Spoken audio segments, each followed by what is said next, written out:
Terus Pak.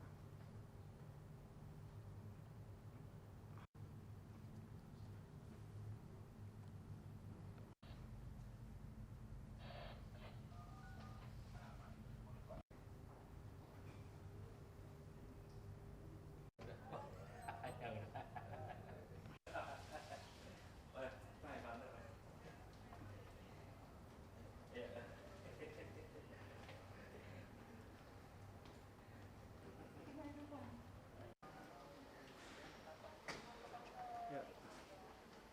Paling mungkin Terus Pak.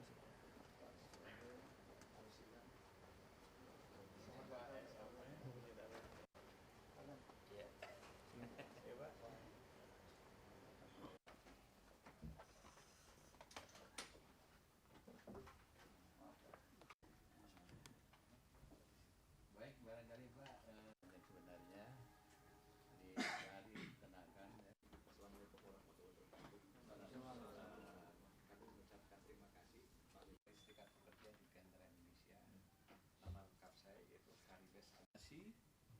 Terus Pak Hadi dia tenaga di dalam telekomunikasi.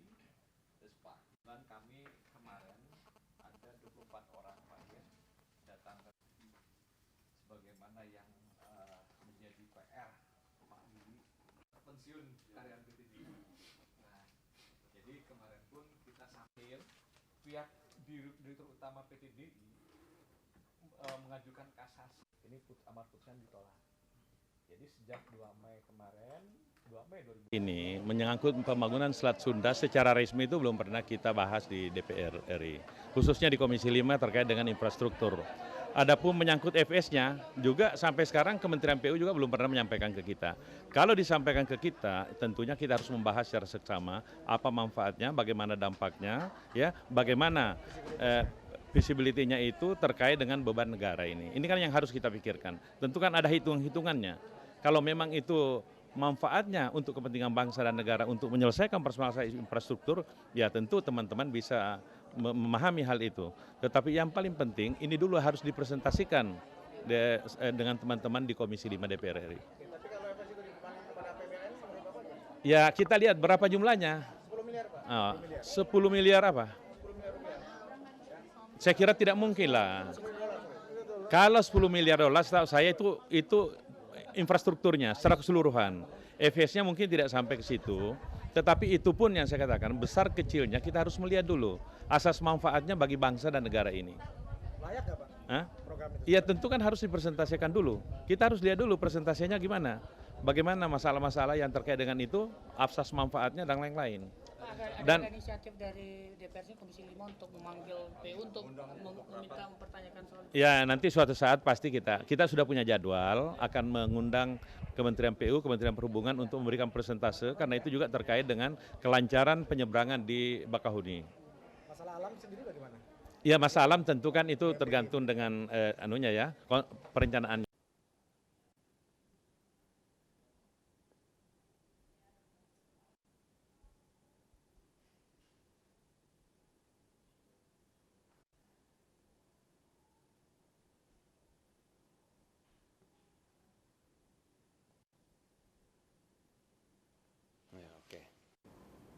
Di mana itu, ada kan kita tahu bahwa kalau untuk memenuhi sangat tinggi.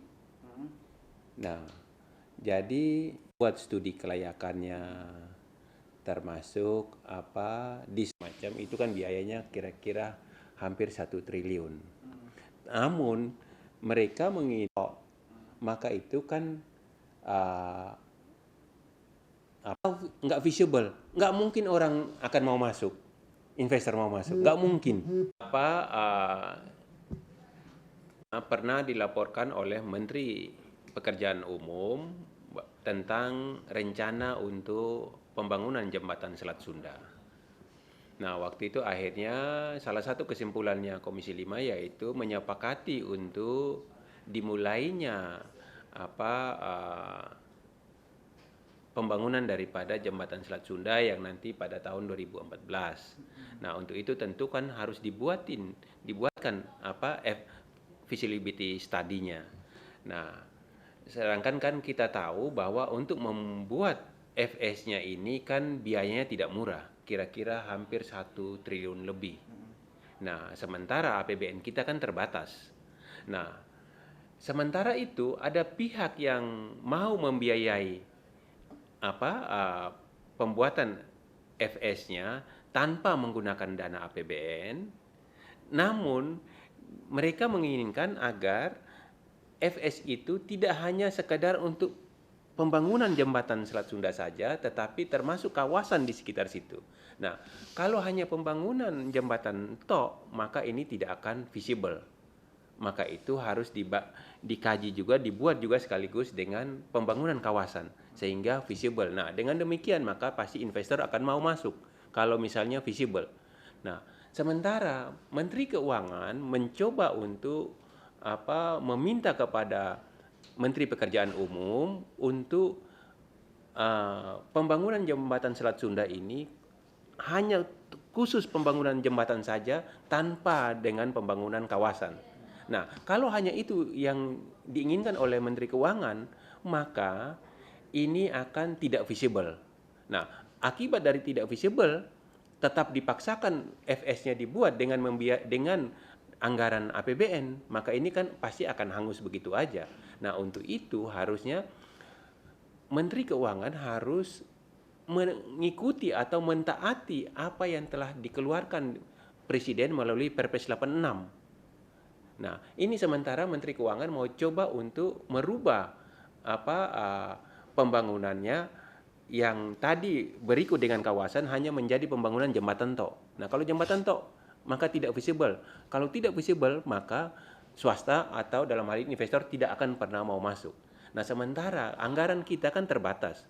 Pembangunan jembatan itu aja kira-kira bisa makan anggaran sekitar lebih dari 100 triliun.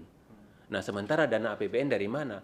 Sementara ini ada negara lain, artinya investor baik dari Cina, Korea, Jepang itu berminat untuk melakukan investasi dengan tanpa menggunakan APBN. Nah, sementara ini Menteri Keuangan untuk mencoba untuk membuat FS dengan menggunakan APBN. Nah, ini kan suatu yang aneh. Sementara APBN kita terbatas, padahal bisa digunakan untuk kegiatan-kegiatan lain, misalnya pembangunan kantor gedung KPK yang sementara ini dibutuhkan, anggarannya kan bisa dipakai untuk itu. Tapi sementara ini kan Menteri Keuangan mau untuk APBN-nya digunakan untuk membuat FS yang biayanya sangat tinggi, sementara pihak investor ada yang berminat untuk membuat FS yang dengan tanpa menggunakan dana APBN. Kalau Anda melihat ini langkah Menteri Keuangan ini apa sih, Pak? Nah, mau tanda kutip merugi seperti itu?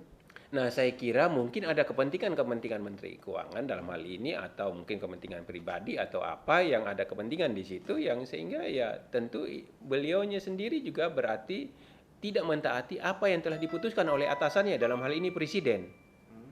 Kan udah harusnya itu dijalankan. Ini kan sejauh ini Komisi 5 sendiri apakah sudah memanggil kementerian terkait, mungkin PU atau Kementerian Keuangan untuk membicarakan masalah ini, mengingat ini permasalahan ini kok semakin lama semakin menjadi-jadi?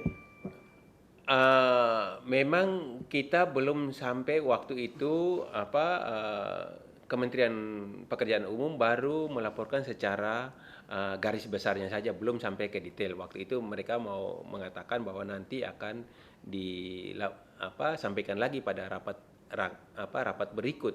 Namun kan tentu ini kan mereka perlu ada pendalaman. Nah, sampai sekarang justru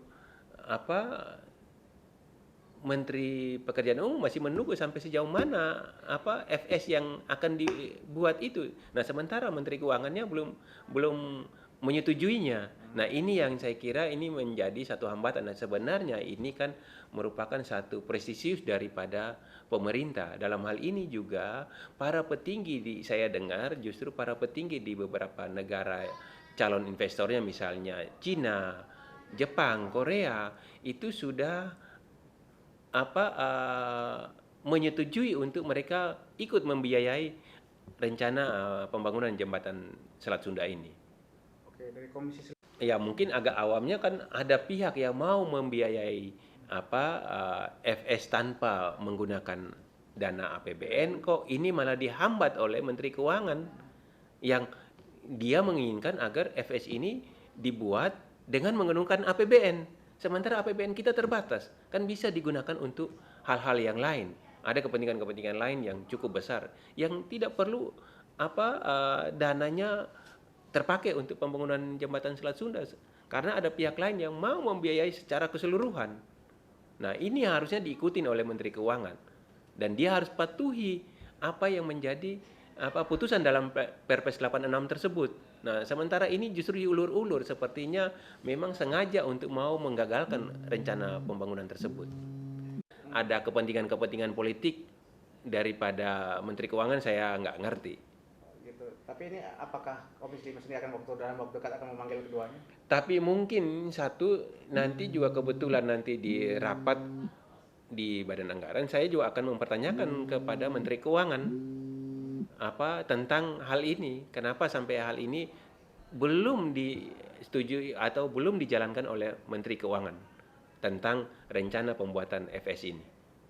Sementara ada pihak yang mau untuk membiayai FS ini tanpa dengan menggunakan dana APBN. Sejauh ini Anda sebagai anggota Banggar sudah ada pembicaraan seperti itu belum? Oh, belum. Ini karena saya justru baru dapat informasi ini dan akan saya sampaikan. Banggar, Pak ya.